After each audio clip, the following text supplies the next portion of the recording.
Jeremy Scahill, thank you so much for being here on our Tuesday morning stream.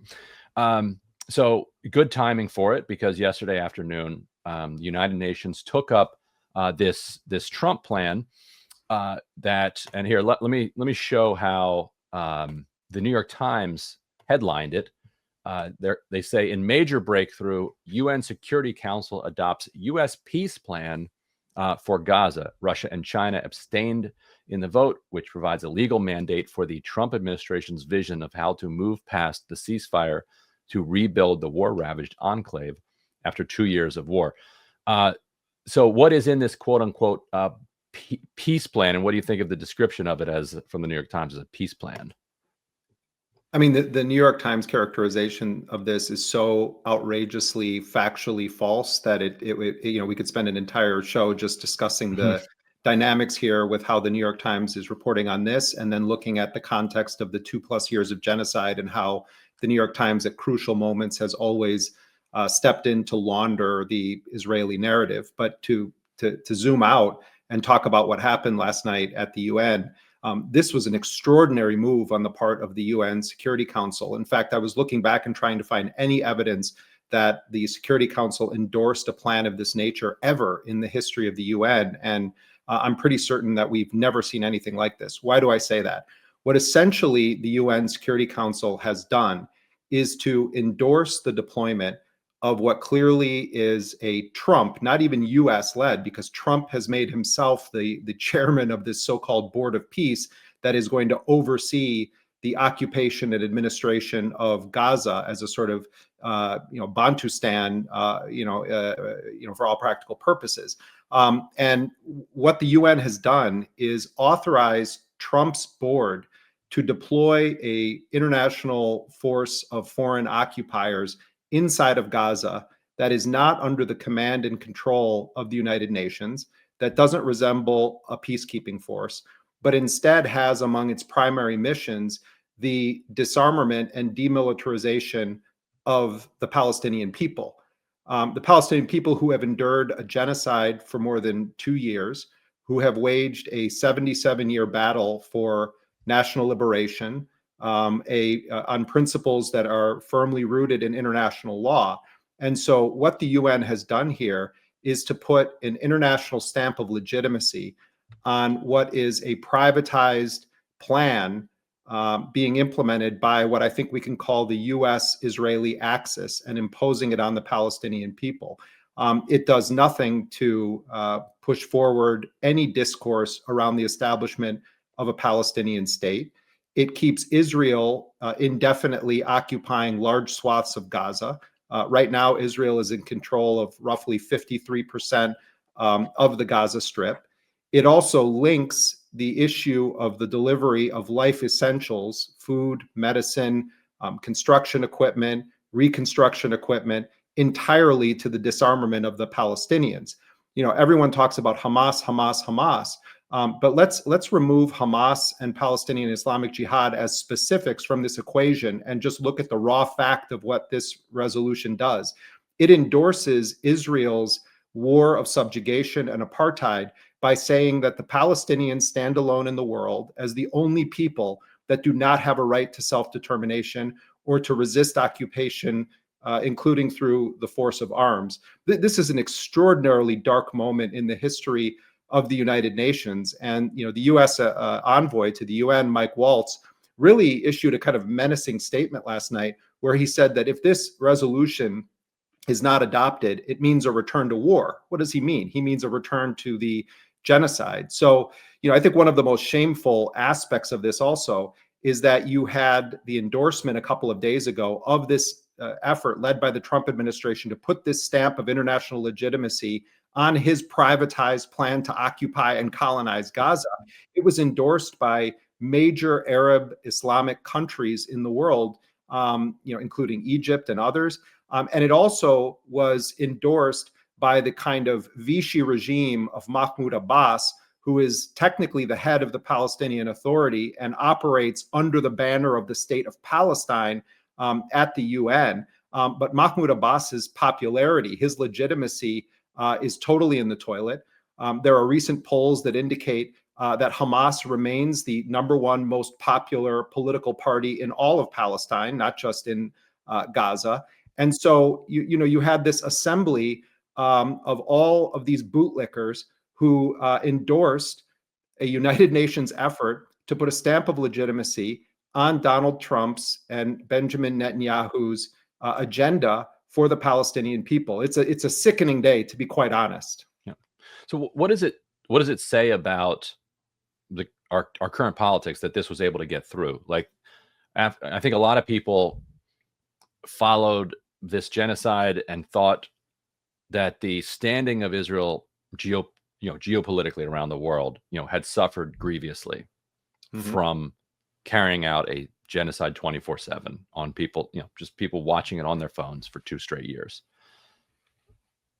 Here we are weeks after the quote unquote ceasefire, and Russia and China abstain, and the rest of the countries on the Security Council just rubber stamp this plan. So what are people missing? Like what is going on here that is allowing this to move forward?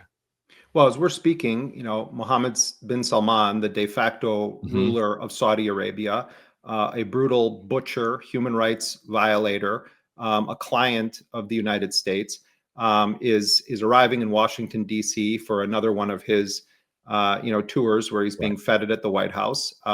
Trump is saying that they're going to move forward with the sale of advanced fighter jets to Saudi Arabia. There's talk that Trump wants this linked to Saudi Arabia joining the so-called Abraham Accords, normalization agreements with Israel. Trump earlier this year had his grand tour of the Persian Gulf, where he went to all of these Gulf Arab capitals and hung out with the emirs of various countries, picked up his $400 million plane.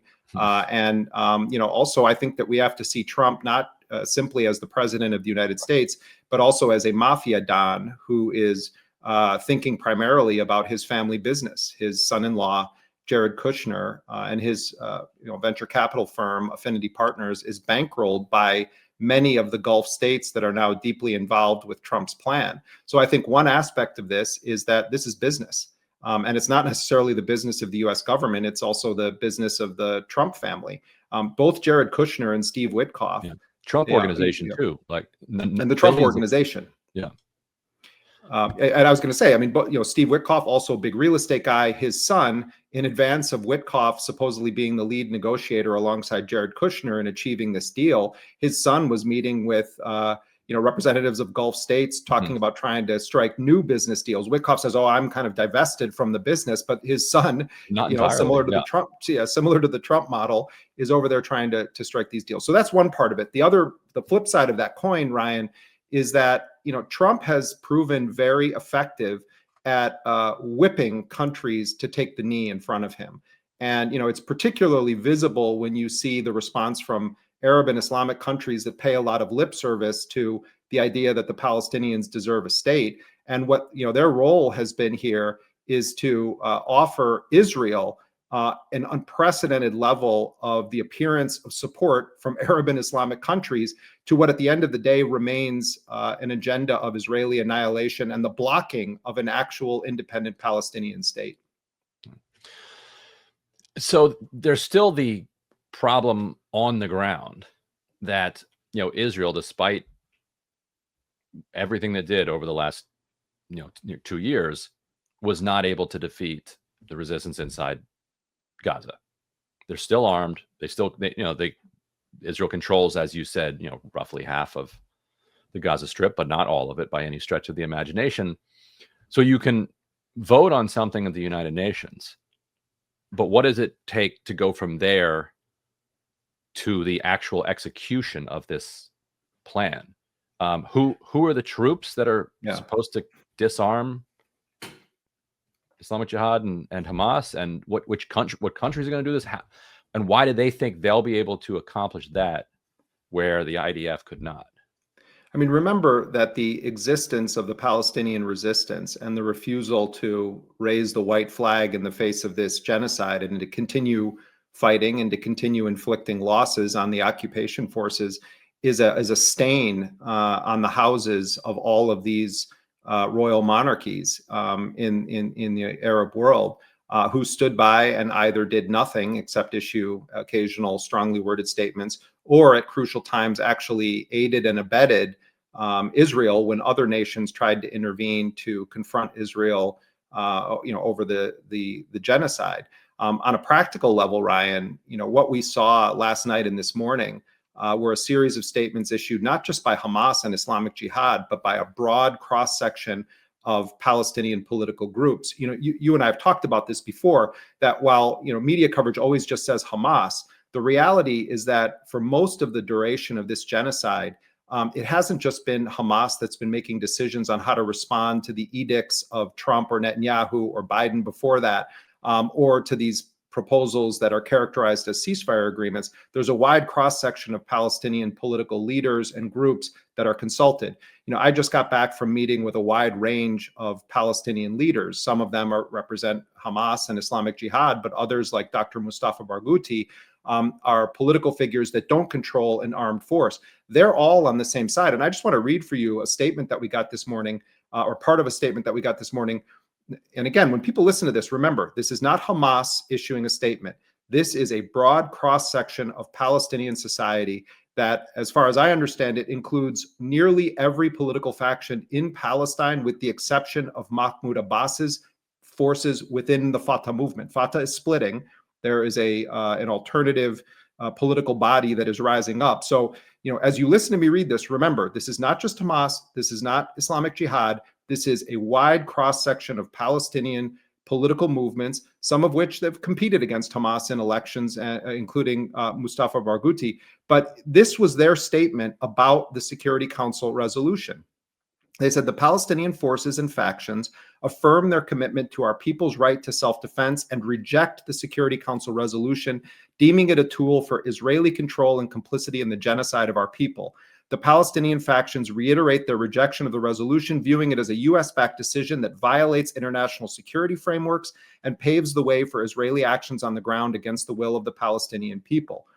We believe that any international force deployed in Gaza in its proposed form will amount to a form of trusteeship or administration, thereby perpetuating a reality that restricts the Palestinian people's right to self-determination. So they go on and they also say that there is a non-negotiable right that the Palestinians have to all forms of resistance, including armed resistance. What the UN has done here is to create a structure where they're saying, we're not deploying an international force that's going to play a peacekeeping role. I spoke to some of the leadership of Palestinian Islamic Jihad, which doesn't participate in elections organized by the Palestinian Authority, that operates a significant armed force in both Gaza and the West Bank, Soraya al-Quds. And one of their top leaders told me before this vote happened, we are open to the deployment of international force. We don't object to it. But that international force has to be there to implement the ceasefire and to ensure that anything that's agreed upon is implemented on the ground.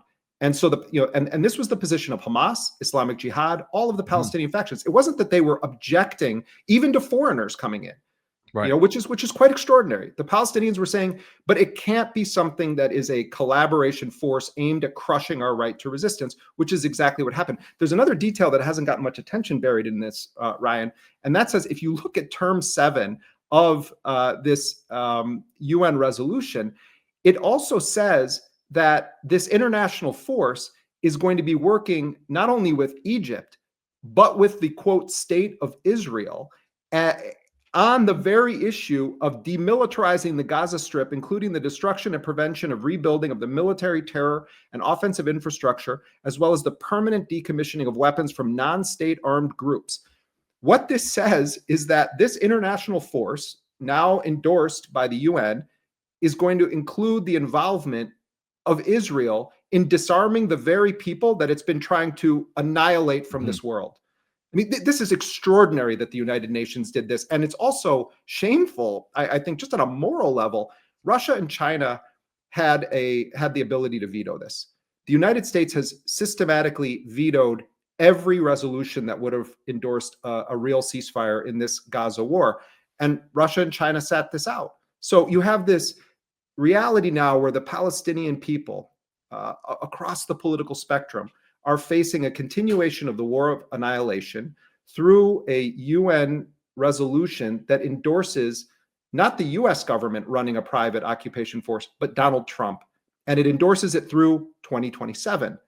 And Donald Trump is the chair of the so-called Board of Peace. It's an extraordinary moment. It's a vicious diplomatic move that was endorsed by the United Nations.